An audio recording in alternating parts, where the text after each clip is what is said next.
Call me motherfucking Pablo Escobar. So let me tell you what happened to me, Mike. I went to the Dominican Republic. I think I told you about this. I went to the VA clinic out there. Yes, people, there is a VA clinic in the Dominican Republic. It's located in the city of Santiago. Well, I went out there to do some evaluations and everything else, get seen by the medical folks. And they decided, since I was coming back to Florida, and there's some other veterans that live in Florida, they said, hey, would you be okay to take some of the medicine for those other veterans? So I said, yeah, no problem. Next thing I know, because they're not allowed to do it by mail, they're not allowed to ship it out. So I said, no problem. I'll take the medicine for them. I'll look out for the other veterans and everything else. So they go, okay, stay here. We're going to bring the medicine to you. I'm waiting. Next thing I know, the pharmacist comes out with fucking 4 bags of fucking medicine. And I mean pills. I got fucking gel for pain, like icy hot. I got pain pills. I got these little things that you could put on your body, like little tapes that are for pain and everything else. So I only took a little small duffel bag because I was just going for a couple of days. So I was like, I'm just going to pack a little small gym bag, nothing too excessive. I don't need a check-in bag. It's just going to be my carry-on, and I'm going to go. My little duffel bag was loose. I didn't have too much clothing in there. I brought like just shorts and shirts, simple, because it was nice. The weather was hot over there. So they gave me the medicine, and I was like, okay, all these boxes are not going to fit in my bag. So I was like, let me start taking the medicine out of the boxes, and I'll get rid of the boxes. So I start slowly putting in these 4 bags of medicine plus my own into my little duffel bag. So as I'm putting them in, I'm also putting like in between clothes, just trying to pack it real nice and smooth and everything else. My duffel bag was fucking tight. Like I couldn't hardly close it just because of the amount of fucking drugs that I had in there. So I said, Israel, be smart. Because when you're going through the security in the airport in the Dominican Republic, you're going to get pinged. Your bag is going to get alerted. Because I already could see it going through the x-ray. They're going to see the big fucking tubes of icy hot and everything else. They're going to ping you. So I said, keep the doctor's prescription notes in your laptop bag. Because I brought my laptop with me to do homework. So I said, let me keep it there. So that when they come to ping me, I could show them that, hey, it's prescribed medicine. No big deal. Get to the airport, put my bag through the conveyor belt. I'm going through the metal detector. And as soon as I walk through the metal detector, the security goes in Spanish, whose bag is this? Of course, he points at my duffel bag. So I said, here we go. It's about to go down.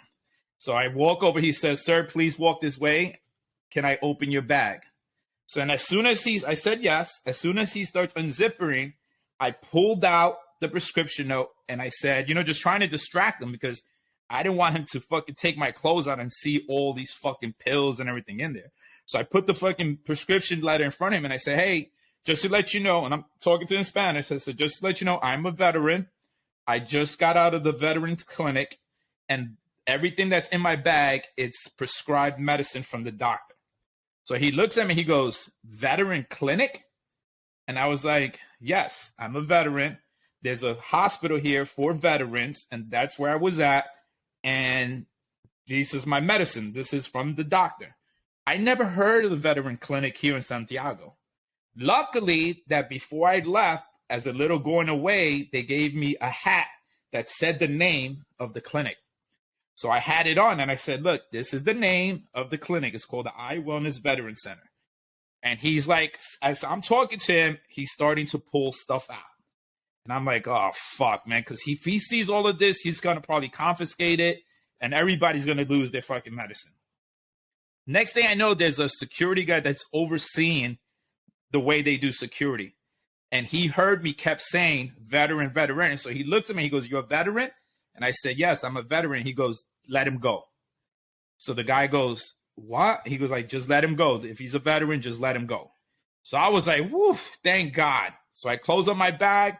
I go through. I get on the flight. I land in Florida. when you go overseas, you got to go through customs. So I'm on the customs line for U.S. citizens. The lady who's working custom calls me over and she goes, what was the city you were visiting? So I said, Santiago, Dominican Republic. She goes, what was your purpose of your visit? And I said, I'm a veteran and I went there for a veteran clinic. I had some medical stuff to get looked at in the Dominican Republic. And then she tells me, a veteran clinic in Santiago, Dominican Republic? So I'm like, yes, I'm a veteran. I went there for a veteran clinic. What helped me? I had my hat on. So I said, here is the name of the veteran clinic. It's called the Eye Wellness Veteran Center. And she tells me, I never heard of a veteran clinic in Santiago. She goes, why don't you go to the VA clinics here in Florida? And I said, to be honest with you, the VA clinics here suck. So I got to go overseas to get seen by the VA clinic over there. And she goes, what's the name of it again? I said, it's the Eye Wellness Veteran Center. That's where I went to Santiago. And, I went to get work on my VA disability claims. As I'm telling her this, she's on a notepad writing down the name of the center and everything else. And she turns off her light in her cubicle. She turns it off. And she goes, I need you to tell me more, because my husband's at 90% and I'm trying to get him to 100. So I'm trying to figure out what's the best thing I should do to get him to 100, because I want him to be 100. So through my peripheral, I'm seeing that the U.S. citizen line is getting longer and longer. So I look at her and I said, are we not holding up the line? And she goes, don't worry about them. She was like, what's the name of the clinic? Because I want my husband to get to 100%. Stood there talking to her for at least 30, 45 minutes, just talking about fucking disability claims and everything else. And then finally she goes, okay, thank you for the information. You're good to go. Turns her light on. And then she calls the next person. But the fucking line got mad. I was like the second person waiting. When I looked, it looked like at least 20 more people were there that were coming from overseas. Fucking got in my car, drove off, and went away. But I was like, if they would have if that dude would have never said, yeah, veteran, like they would have took all the medicine and everything else. Because I have me, it was for my brother, plus another boy of mine who's a veteran, and another friend of mine who's a veteran.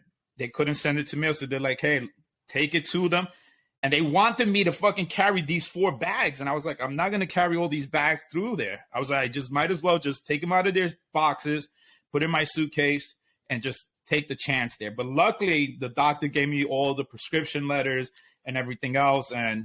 But again, the guy was like, what veteran clinic? And I'm like, I know they're well known. Everybody that lives in Santiago knows about them. All the veterans that live in DR from Santo Domingo to other cities know about this clinic. Like, everybody's going there. Like, how the fuck you don't know that this clinic exists? But luckily, they fucking let me go through, and that wasn't a problem or anything like that. But yeah, the customs lady was funny too, because she was like, veteran clinic? Like, how can I get this for my husband? Because I want him to get up to 100%, being that he's already at 90. So shooting the shit with her for like good 30, 45 minutes, just so she could tell me that he's at a 90% and she wants to get him to 100. She's like, I need him to get to 100%. I need him to. He's at 90. He needs to get to 100. And I'm like, you and every fucking other veteran that's fucking at below 100 that wants to get to 100%. So that was funny. I thought that was pretty hilarious that I had to fucking deal with all that shit. Not really, man. Like, you understand? You could go like a finger up your ass just trying to figure out like what you got stolen. I know. That's the dumbest shit in the world. Because he saw me. You're lucky. He saw me going through there, and as soon as Mike, I knew I was gonna get alerted on when he picked my bag, because he saw in the fucking scanner had these big tubes, and it's 4 ounce. I had these fucking gigantic tubes, and he's like, "Whose maleta is this?" And I was like, "Here we go." I was like, right here, that's mine. He's like, come over, let me open this shit. And I'm like, fuck, man. If he digs deep, he's going to find all these fucking pills and everything. I'm going to get pulled to the side and be like, get interrogated, because why the fuck am I bringing in all these fucking... Because again, remember, I threw the boxes away. So there was really no way to identify them besides looking at the label to see the name. But that's why I kept the prescription letters with me, because it had each person's name plus the pills that were in there. So if I needed to go be like, yeah, this is Motrin. Motrin, is right here. But the thing that got me was the fact that they didn't understand the clinic. They were like, what clinic? The guy even told me, he's like, I've been living in Santiago my whole life and I never heard of this fucking veteran clinic. And I'm like, it exists right here. It exists right here. This is the name. This is everything. And luckily that guy was like military, like veteran. I was like veteran. And he was like, just let him go. And then he pulled the guy over and started telling him, hey, this is the process. Whenever you deal with veterans, you just don't worry about it. Because a lot of times we get these veterans, they get seen here for help. They're going to have medicine. But I'm thinking to myself, dude, I literally could have had cocaine. If it would have not been prescribed. I'm showing you a letter. You know, that letter could have been Photoshopped. I could have easily made up a fucking letter and be like, hey, this, is my medicine. And then the fact that you let me go just because I said I'm a veteran, I easily could have fucking walked through there with actual illegal drugs versus the fucking prescribed medicine that they fucking gave me. It was crazy. Yeah, you're fucking halfway stupid on that shit. That's the dumbest shit in the world. Like, I'm very disappointed in you. That's fucking airman status right there. That is fucking that's the dumbest shit in the world. But the thing is, I had to bring the medicine for the others. I couldn't. No, you did it. Yes, you could. They weren't. I would have not known when they were going to visit next, and they were running low on supply. They were needing the medicine, so I was like, let me do a favor for them. And get them what they Motrin, need. gel, Rolo's fucking Viagra. They're good. They're okay. No. Someone's like, do you mind taking this medicine? Like, I do fucking mind. Like, why? Like, you want me to travel international with fucking prescription drugs that I do or do not know, but you can't mail them, so therefore you want me to fly with them. You're fucking high. That is the dumbest shit in the world. You have shown that you still have a lot of dumb shit in you. It was like this much in my bag, and then I had to stuff my clothes. Like, I was wrapping pills into my socks, into my shorts, like just rolling it up and just trying to get. When I went there, my bag was loose, like maybe weighed 3 pounds, like nothing. Dude, when I was trying to hold that down so I could zipper it closed. That's how much shit I had in there, bro. So much shit I had in there. But you're fucking horrible. I made it through. That's the dumbest shit in the world. I made it through, and thank God the security sucks in Dominican Republic. They let me go with fucking bunch of fucking. Like I said, I easily could have been carrying illegal drugs, easily. And all they took my word was just because I said I'm a veteran. They were like, "Whoa, what the fuck?" Like, let him go. It's okay. It was crazy. I wouldn't do that again if I was you. No, I'm good now because I did my CMP over there, so I won't have to go back unless I actually gotta deal with other claims or anything like that. So I remember one time you brought up about my nephew, who's in the Navy. So he's doing great and everything else. The car accident happened. He's much better and everything else. So I get a call from him, and he goes, Theo. He goes, my supervisor wants to put me in for so for us is like when you went from 3 level, 5 level, your skill level and everything else. Well, I guess in the Navy they do ratings. So depending on your job description, you get to reach certain ratings or certain qualifiers to help you as you progress to promotion as well. So because he's in the aviation unit, they're called airmen. And they have different qualifications. So they have this thing called plane captain. You got to meet certain qualifications to meet that. After that, there's a mass communication specialist. That's qualifications you got to meet. They're like sort of like additional duties, but for them and their job is they have to meet certain qualifications for it. So he tells me, my supervisor said for me to write my own recommendation letter, basically using the voice of my supervisor, and then he wants me to send it to him, so he's going to make some edits. He goes, would it be okay if you help me with that? So I said, I'm willing to help you. I was like, but I need you to write me what you will write. I need your information. I can't just think of shit up because I don't know the Navy like that. So I need you to provide me with your bullets, so that way just write it all down. Don't to the point where you have no more questions. Like, you're good with what you see on the paper, that you fulfilled everything, and then I would tweak it. But I want you to also draft it to, like, don't just send me little bullets, like, send me paragraphs. I want you to fucking write it out. So he sends me this letter. And remember, his basic training letter was ridiculous. And this is similar or probably worse than it, right? So he's writing in the voice of the supervisor. And he writes to me, and I'm reading it, and he goes like this. He goes, Airman Devire's time management was stunning. I was amazed in all the sacrifices he made for this rating. I saw that he was always exhausted and stressed with everything he has been doing. He would always range from 3 to 5 hours of sleep a day. I remember him telling me that he was working 13 to 16 hours a day, but he always kept a positive attitude. He would always continue to work out and stay in shape after working with us, which was surprising. This showed me that Airman Devaya had a lot of discipline and commitment with everything he works for. And I'm telling him, like, dude, just because you don't sleep, that doesn't mean that that's sacrifice. You know what I'm saying? It's going to have your shift worker. You're going to work weird hours and everything else. Like, for you to get the qualifications, you're going to have to sacrifice something. You know what I'm saying? So he goes, he sacrificed his physical and mental health for working with us. He was so determined, he would barely talk to his family or have time to focus on himself on a personal level. He was never distracted with other things rather than focusing on the media shop. And I'm like, nephew, I understand that you're trying to highlight yourself, like, and it's his first time, you know what I'm saying?